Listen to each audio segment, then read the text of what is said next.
म्हणती ध्वजा वैष्णवांची उभी पंढरी आज नादावली.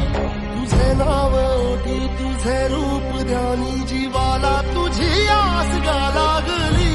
जरी बाप साऱ्या जगाचा परी तू आम्हाले कराची विठुमा.